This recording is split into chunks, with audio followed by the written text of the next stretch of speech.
Hello everyone. संकलन में आप लोगों का बहुत बहुत स्वागत है। हम पढ़ रहे थे एनसीईआरटी बुक और ये है अपनी क्लास 7 की और अपना है बुक का नाम है पर्यावरण और ये अपने आती है इंडिया ज्योग्राफी के अंदर। आज अपन पढ़ेंगे चैप्टर नंबर 2, इसका नाम है हमारी पृथ्वी के अंदर। यानी हमारी पृथ्वी के अंदर कौन कौन से खनिज पाए जाते हैं, कितनी भूपट्टियों में अपनी पृथ्वी बटी हुई है, वगैरह वगैरह, ये सब अपन इस चैप्टर में देखेंगे। तो चलिए शुरू करते हैं। यहाँ पर है कि हमारी पृथ्वी एक गतिशील ग्रह है, बिल्कुल गतिशील ग्रह है, क्योंकि ये अपने पृथ्वी है अपनी, वो सूर्य के चारों चक्कर भी लगाती है और खुद स्वयं भी अपने अक्ष पर गोल गोल घूमती है।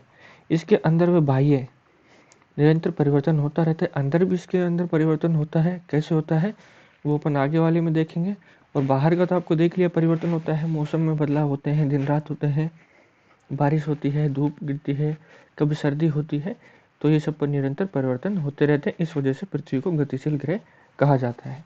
फिर आगे है कि आपने कभी सोचा है कि पृथ्वी के आंतरिक भाग में क्या है, पृथ्वी किन पदार्थों से बनी है। वो सब अपन अभी इस वाली क्लास में अंदर देखेंगे, इस वाले चैप्टर में देखेंगे। तो सबसे पहला है अपना पृथ्वी का आंतरिक भाग।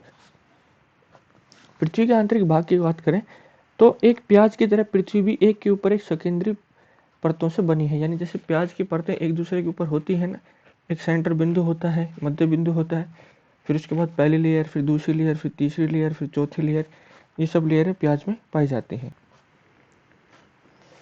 फिर बात करेंगे पृथ्वी की सतह की सबसे ऊपरी परत को परपट्टी कहते हैं। यानी जो पृथ्वी की सबसे ऊपर की सतह है ये अपनी पृथ्वी है, और ये पृथ्वी के सबसे ऊपर की सतह है, इसको बोला जाता है परपट्टी। और यह अपने एक स्थल मंडल का ही भाग होती है। यह सबसे पतली परत होती है। यह महाद्वीपीय संहति में 35 किलोमीटर व समुद्री सतह में केवल 5 किलोमीटर तक ही होती है। यानी महाद्वीप से मतलब है जो अपना स्थल मंडल होता है उसकी मोटाई केवल 35 किलोमीटर होती है, और जो समुद्र की जो सतह होती है समुद्र की सतह से 5 किलोमीटर तक गहरी होती है। यानी कुल बात करें तो आप कुल मान लीजिए इसकी होती है लगभग 35 से 40 किलोमीटर इस सतह की मोटाई होती है जो अपनी परपट्टी होती है। फिर बात करें कि महाद्वीपीय संहति मुख्य रूप से सिलिका व एल्यूमिना जैसे खनिजों से बनी होती है। ये देखो, ये है महाद्वीपीय परपट्टी और ये है महासागरीय परपट्टी। अब ये बताया गया है कि महाद्वीपीय संहति में 35 किलोमीटर तक, जो ये महाद्वीपीय संहति है ना, यहाँ से यहाँ तक ये होती है 35 किलोमीटर तक की। फिर समुद्री सतह केवल 5 किलोमीटर, और ये है समुद्री सतह, ये होती है केवल 5 किलोमीटर तक। और महाद्वीपीय संहति मुख्य रूप से सिलिका व एल्यूमिना जैसे खनिजों से बनी होती है। यानी जो ये होती है महाद्वीपीय संहति, ये वाली संहति है, यहाँ पर एल्यूमिना और सिलिका जैसे खनिजों से होता है, इसलिए इसे सियाल कहते हैं। यानी सी से सिलिका तथा एल से एल्यूमिना, यानी इसको इंग्लिश में बात करें तो ऐसे इसको सियाल भी कहा जाता है। फिर महासागर प्रॉपर्टी की मुख्यतः सिलिका व मैग्नीशियम की बनी होती है। जो अब ये महासागरीय प्रॉपर्टी है इसकी बात करें तो ये सिलिका व मैग्नीशियम की बनी होती है, इसलिए इसे सीमा कहा जाता है। इसलिए सिलिका और मैग्नीशियम यानी सीमा, और ये होती है सियाल, जैसे सी से सिलिका और मै से मैग्नीशियम कहा जाता है। अब आगे बताया गया है कि परपट्टी के ठीक नीचे मेंटल होता है जो 2900 किलोमीटर की गहराई तक फैला होता है। इसकी सबसे आंतरिक परत क्रोड है। अब देखो, जो अपनी परपट्टी है ये अपनी परपट्टी हो गई। अब इस परपट्टी से नीचे जो ये होता है मेटल, और इसकी गहराई होती है 2900 किलोमीटर, यानी इसकी मोटाई की बात करें 2900 किलोमीटर। और जो इसके आंतरिक भाग होता है उसको बोला जाता है क्रोड। यानी ये हो गया, यहाँ पर क्रोड हो गया, ये वाला जो ये वाला भाग होता है ये होता है क्रोड। अब आगे क्या बताया गया है कि जिसकी त्रिज्या लगभग 3500 किलोमीटर है, यानी उस क्रोड की त्रिज्या 3500 किलोमीटर है। यह मुख्यतः निकल व लोहे की बनी होती है, इसलिए इसे नीफे कहा जाता है। यानी निकल और फेरस से यानी लोहा, इसलिए इसको नीफे कहा जाता है। नी से निकल और फे से फेरस यानी लोहा। केंद्रीय क्रोड का तापमान व दाब काफी उच्च होता है। अब बात करते हैं केंद्रीय क्रोड की। ये होती है केंद्रीय यानी आंतरिक क्रोड। जो ये वाली क्रोड होती है इसका दाब और इसका तापमान बहुत ही ज़्यादा उच्च होता है। अब देखो, ये सब तो अपन ने हो गया, पढ़ लिया। अब देखते हैं इसके बारे में क्या आप जानते हैं।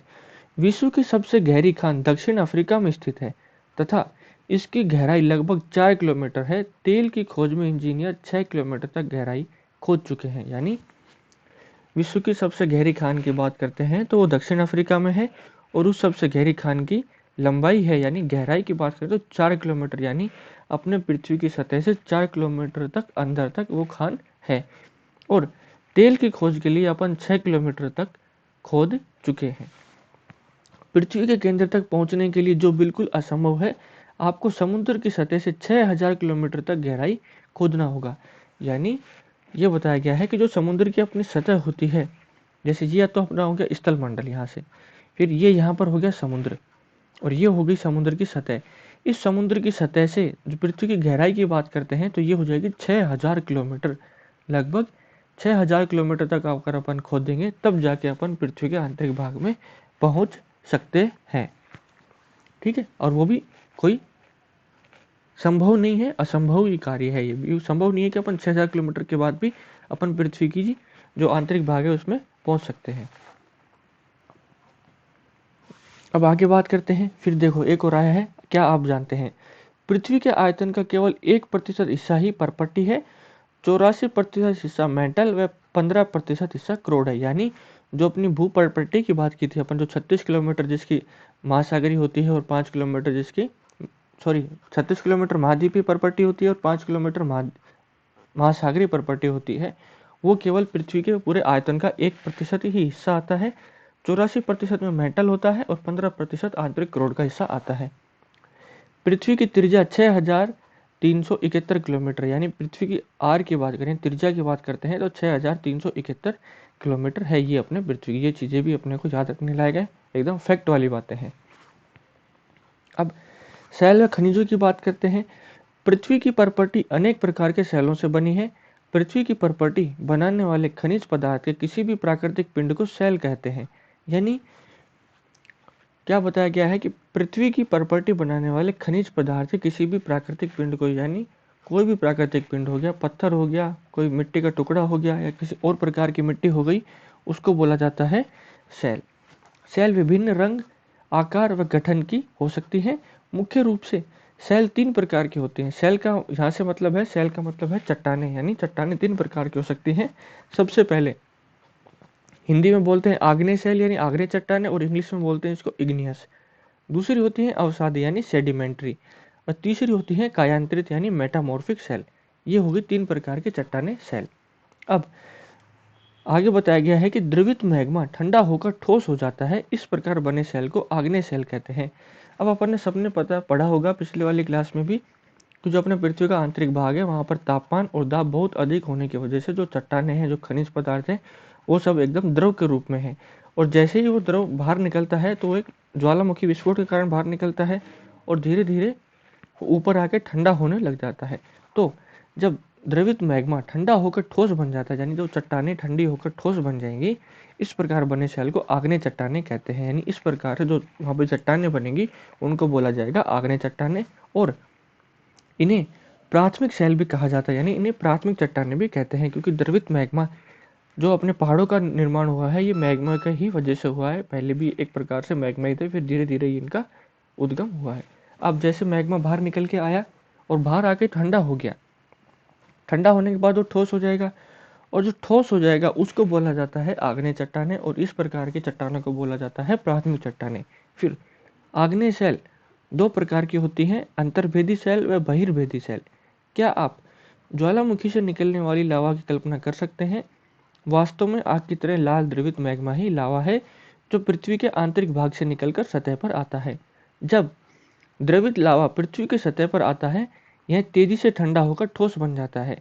परपट्टी पर इस प्रकार से बने शैल बहिर्भेदी आग्नेय शैल कहते हैं। यानी जब पृथ्वी के आंतरिक भाग से लावा निकलकर बाहर आया और वो तेजी से ठंडा हो गया, फिर तेजी से ठंडा होने के बाद जो चट्टाने बनती हैं उनको बोला जाता है बहिर्भेदी आग्नेय चट्टाने या बहिर्भेदी आग्नेय शैल। फिर इनकी संरचना बहुत महीन दानों वाली होती है।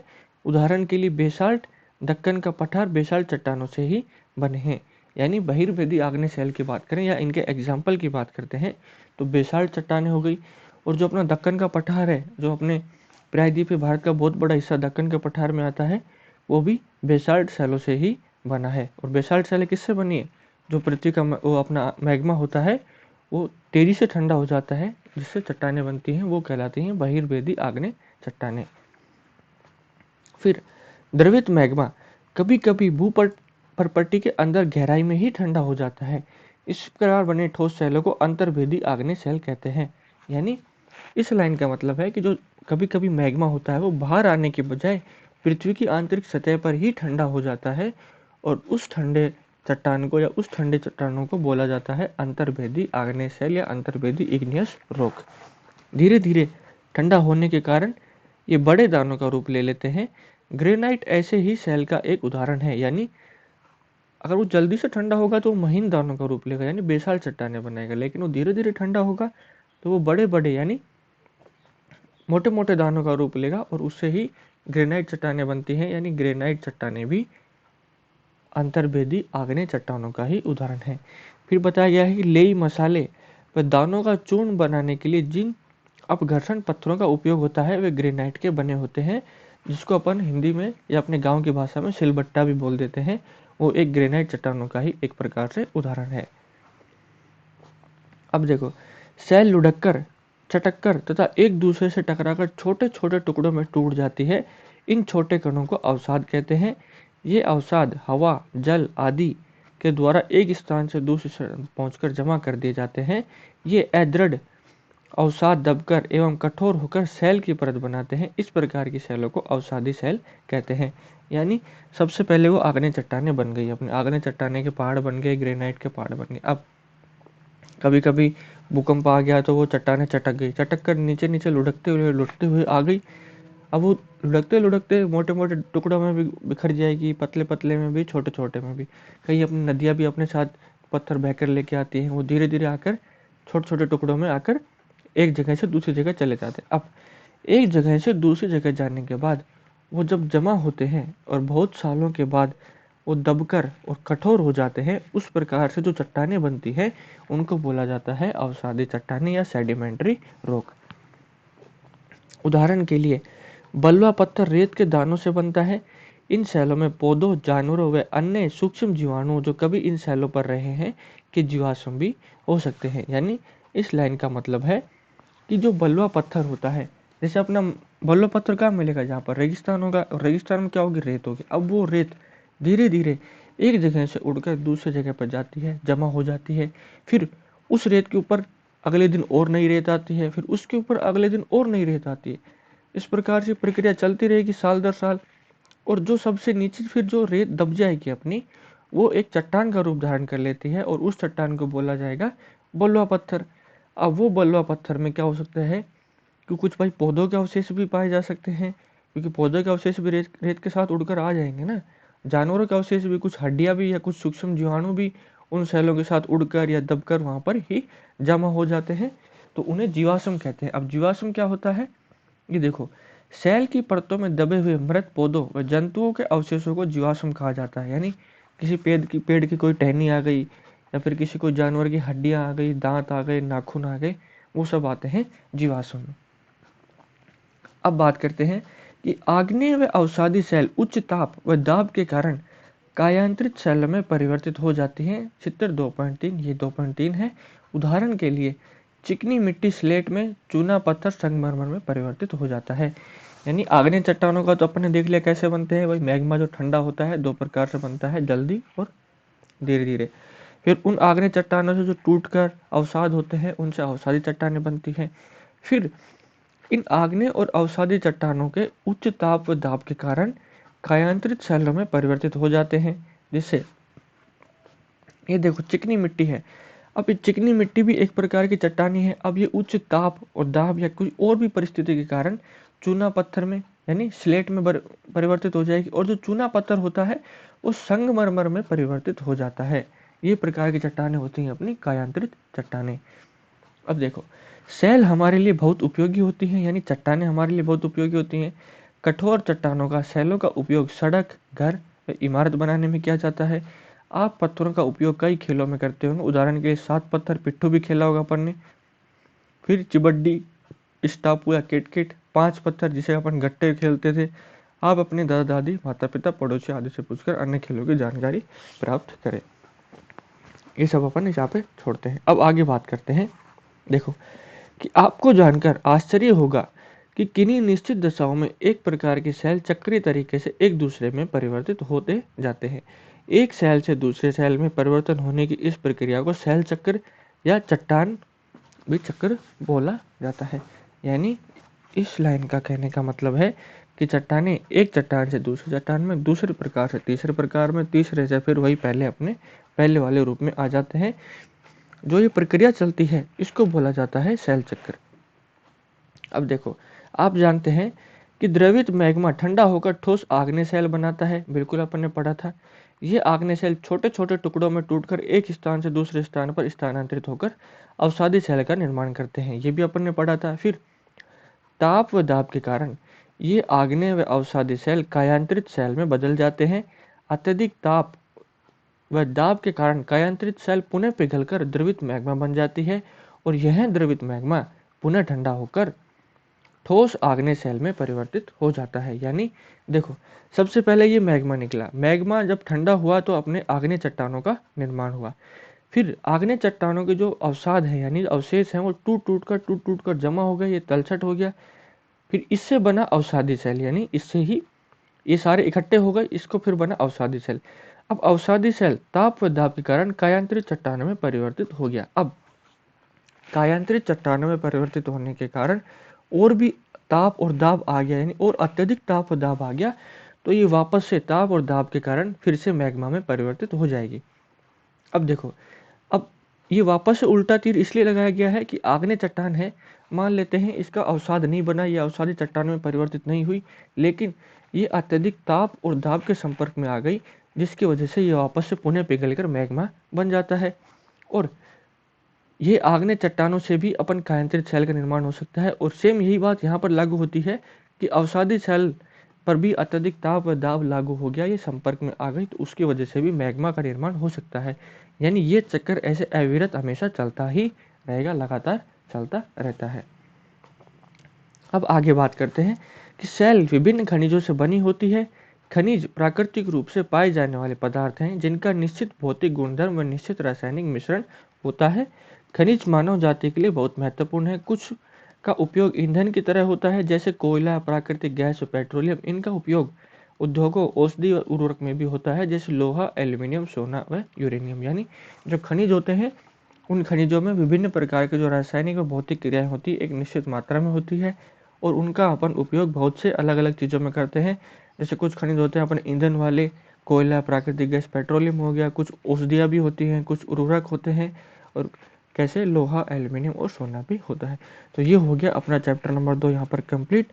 अगर आपको वीडियो अच्छी लग रही है तो लाइक कीजिए, अपने दोस्तों के साथ भी शेयर कीजिए और अपने चैनल को सब्सक्राइब कीजिए। अगर आपको पीडीएफ चाहिए तो पीडीएफ मिलेगी अपने टेलीग्राम चैनल पर। इसका नाम है संकलन क्लासेस। ये सी कैपिटल है और ये एस कैपिटल है। ये आप टेलीग्राम पर सर्च करेंगे तो आपको ऐसे हिंदी में जैसे अपना यूट्यूब चैनल है वैसे नाम लिखा आएगा। इसको आप ज्वाइन कर लेना, यहाँ से आपको वीडियो का नोटिफिकेशन मिलेगा और अपनी पीडीएफ भी मिलेगी। वीडियो देखने के लिए आप सब लोगों का बहुत बहुत धन्यवाद।